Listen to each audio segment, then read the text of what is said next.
Today, I'm very proud to say that I have more than 250 Uttarakhandi sons and daughters in Siahi Devi and in Kakri Ghat who are now going to school, whose parents are now full of pride and they do not have any guilt or any shame that they were selling marijuana because they're now selling organic food and sending their kids to school.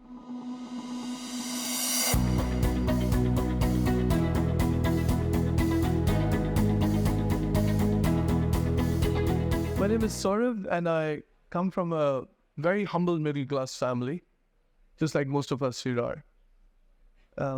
My parents worked very hard to bring us where my sister and I are today. Since as a little kid, I remember my father leaving in the morning at about 6:30 and coming back by 9 o'clock in the evening and traveling almost 100 to 150 kilometers every day to put food on the table. And likewise from my mother, who would work really odd hours and teach mathematics so that once again my sister and I could get a great life and the family could be put together. Well, after I completed my graduation, I decided that I wanted to be a journalist. But I just didn't want to be another run-of-the-mill journalist, not just another brick in the wall. So I first joined Indian Express, and right after that, I thought I could do something better. And I started freelancing. And I became the science and tech reporter and the business reporter from India for one of the world's oldest English newspapers, the Glasgow Herald. One thing led to the other, and after the Glasgow Herald, I started working for the BBC. And I was all over BBC Radio Scotland, BBC 5 Live, on some of the most prestigious shows. But the hunger in my belly would not just be quenched like that, so I thought I'd step out of my comfort zone and I'd move outside of India and see what I could do. So I left India in 2006 and I went to Doha, where I first worked for a newspaper called Peninsula Qatar as a business reporter. And after that, I worked for Al Jazeera. Al Jazeera was the dream break for me. One of the finest news organizations in the world, where for the first time I saw more than 1,000 people from 90 different countries working together. A news organization with an annual budget of $1 billion, something I'd never heard or seen before. After I achieved my dream of working at Al Jazeera, I had another dream, and that was to work for the United Nations.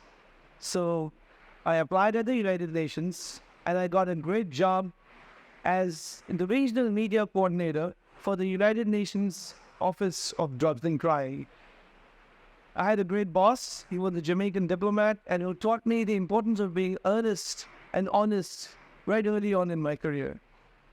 So, having worked for Al Jazeera and having worked for the United Nations, I decided to move to Singapore, a completely different part of the world with tropical forests, green, absolutely spick and span, and one of the most beautiful countries in the world. In Singapore, I worked for the National University of Singapore, the Lee Kuan Yew School of Public Policy, and I also taught broadcast journalism with the Singapore Polytechnic and was the Global Communications Director for the World Wildlife Fund. Singapore gave me everything. It also gave me two beautiful little kids who were born in Singapore. And of course, they were the jewels of my life. My kids were extremely precious to me because, as you can see, they were very unique. They were half Indian, half German, with an Indian dad and a German mom. They had the best of everything, the best of from both of the worlds. So it was a wonderful time in Singapore. I tried to do something on my own as well as an entrepreneur. However, I failed because Singapore was extremely competitive. And lo and behold, my sister and her husband, who were already there in Singapore before me, were there to support me. I again understood the value of family. With everything going very well, friends of mine who were working in Europe and who were setting up one of the world's biggest international English news channel in Istanbul invited me to join them in Turkey, in Istanbul. So I flew over from Singapore to Istanbul in Turkey. However, in between, I took a little a stopover with my parents. And once again, I realized that what I was missing in life was actually my parents and the love and the warmth of India. You know, when I reached Istanbul, I became the only brown-skinned Indian journalist who had his own show, own reportage, and own productions on a mainstream European news channel, which was beamed to over 100 million homes. Istanbul became another soul city for me because I not only got my fame in Istanbul, I also fell in love with the city. Such a beautiful culture. People in Turkey love Indians, and they would always reach out to me, say, oh, we'd like to go to India. And it was so much of respect, so much of love as an Indian that oftentimes one would be overwhelmed. So while I was in Istanbul, I decided to spend my time, to divide my time, some of it in Amsterdam, some of it in Istanbul. And in doing so, I created a wonderful network of friends from all around the world. Meanwhile, my kids, they decided to go back to Germany, and my family decided to go to Germany, so my kids went off to Germany, and I followed suit as well after a while. But while all of this was happening, all along, something remarkable happened. And the remarkable thing was that people would reach out to me only because I was an Indian. They would love to connect with me. They would love to find out more about India from me. My Turkish friends would call me out by saying, hey, Raj Kapoor, awaraho, awaraho, because that's what their parents had heard on TV. The Egyptian friends would often pat me on my back and say, Doom machale doom. But I had to tell them that it's not doom, it's doom. Because in Arabic, there's no th sound. It's only d sound. So I take credit of being the only Indian to have trained a couple of Egyptians to pronounce the th as in doom instead of doom. Such and many more beautiful instances have cropped all over in my life. My Dutch friend, Thomas, who's 6'2" tall, strong, bulky, good-looking Dutch handsome guy with beautiful blue eyes, would look straight into my eyes if I would miss any deadline or if I would be late for any meeting, and he would look into my eyes and would say, Kachra, teen guna lagan dena barega. Because he stole that line from the movie Lagan. And I discovered that wherever I would go, everybody would pick something from India or from something Indian just to be close to me. And I thought it was absolutely beautiful. Once while I was walking down the streets in Serbia, a man comes up to me and asks me to reach my hand out. And he says, sir, you must be Indian. I said, yes, I am. And I let my hand out towards him. And he told his two absolutely little kids to kiss my hands. So the two little kids, they just kissed my hands like this. And he told his kids, kiss his hand because he's an Indian. He told me, kiss Mother India for me. When I die, my spirit will fly over Mother India. Next life, I will be born in Mother India. It just gave me goosebumps. And even while I narrate this right now, it just gives me a shiver down my spine. Likewise, once at an airport in Frankfurt, an old lady comes to me, she gives her bag to me, and she says, it's got all my money, all my belongings, and you're an Indian, I know I can trust you, so please take care of it. So I felt at that moment as a Pura Desh ka bhar mere kandhe pe tha, so I had to take care of the bag. The lady comes after a while, she ruffles my hair, she says, you're from the land of Raman Maharishi, from the land of Gandhi, and from the land of Yogananda Paramhans. I'm very proud to have met you. This is the kind of legacy that we all carry. This is the kind of heritage that we all carry when you move out of India. Unlike popular belief that nobody cares for Indians, actually the whole world celebrates India, and they really care for Indians. So after a while, I decided to come back to India because my father wasn't well. He was down with cancer. And when I came back to India, I thought I'll stay here only for 2 weeks, but then I stayed here until now, because I guess I had always been missing India deep inside my soul. And my father was not well. He was suffering from cancer. And I decided to take as much love as I can from him. तो मैंने literally उनका जो प्यार है मैंने लूट लिया पूरी तरीके से. वो रोज कुछ ना कुछ कहते थे, कभी मेरे पे नाराज होते थे, कभी मेरे से खुश हो जाते थे, लेकिन मैं कभी भी उनके साथ ना कभी नहीं टकराया, क्योंकि मुझे मालूम था कि उनकी सांसें जो है ना वो गिनी चुनी सांसें हैं. I knew that he was on the knees of borrowed life, you know. So he would be very happy just because I was there. And he suggested that I go around India a little bit since I came back to India after almost 15 years. When you come back to a country after 15 years, a lot of things have changed. I didn't know what Paytm was.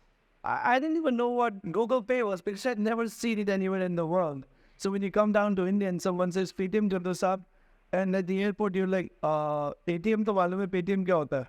You know, so it was a completely different India. I decided to go out on a tour.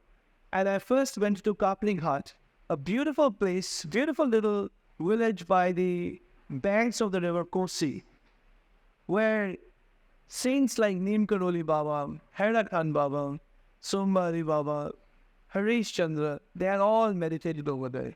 And there's a tree over there called the Gyan Vriksha, under which Swami Vivekananda had also meditated, and he acquired his sense of nirvana, and he actually wrote most of his books from under that tree. Now, friends of mine who had already returned to India before me, they figured out that that tree was dying and it was completely rotting. So they got in a couple of scientists from the Indian Agricultural Research Institute, and they cloned that precious tree and made 100 clones out of it and sent it all across the world. That was a huge inspiration for me because we saved a legacy of India that was Swami Vivekananda's Gyan Vriksha tree. So I decided to go and figure out the cave in which Swami Vivekananda had meditated up in Siahi Devi, near a place called Shitla Khet. We traveled, we went up to Shitla Khet, and then we trekked even further. We went deep into the jungles that were full of leopards and panthers, and after many, many hours with the help of local villagers, we came to a spot and we discovered the cave where Swami Vivekananda had meditated 130 years ago. This picture of the cave came out 130 years later with us.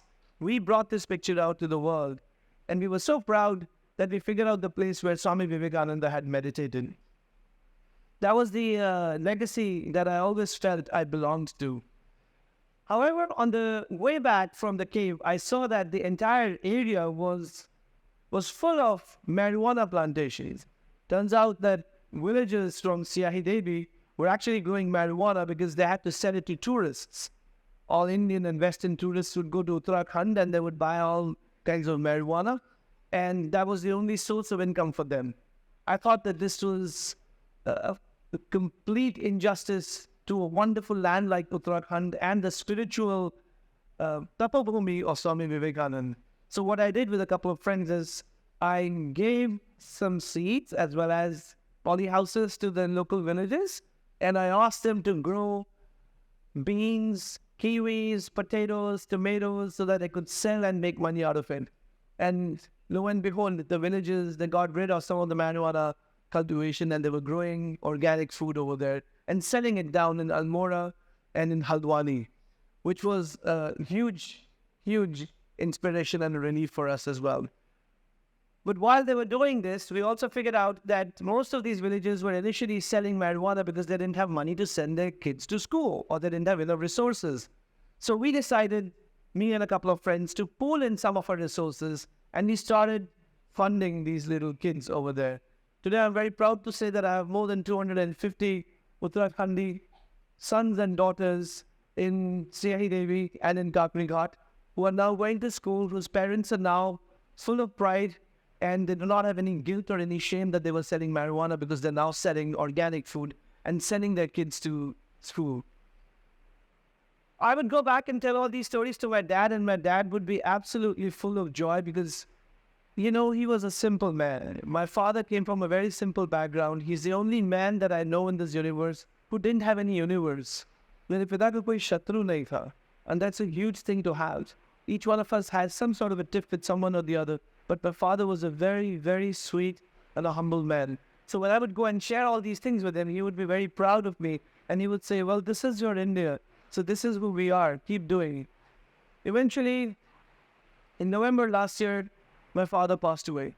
But when he passed away in my hands.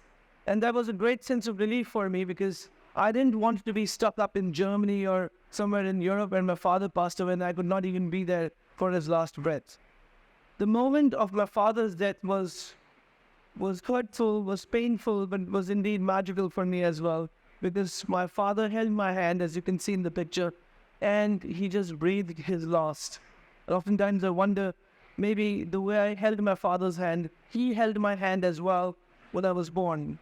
My father's death was a rebirth for me. It just gave me another sense of being here in India. I decided not to go back, and I decided to be here in India and give everything that I can to youngsters. So I came and I joined Chitkara University as a professor of practice, and I started teaching a module called the Work Ready, World Ready module, where everything that I've learned from Europe, everything that I've learned from different parts of the world, all my experience, I've summed it up together. How do you write a great CV so that you can cut through the competition and you can land a perfect international job?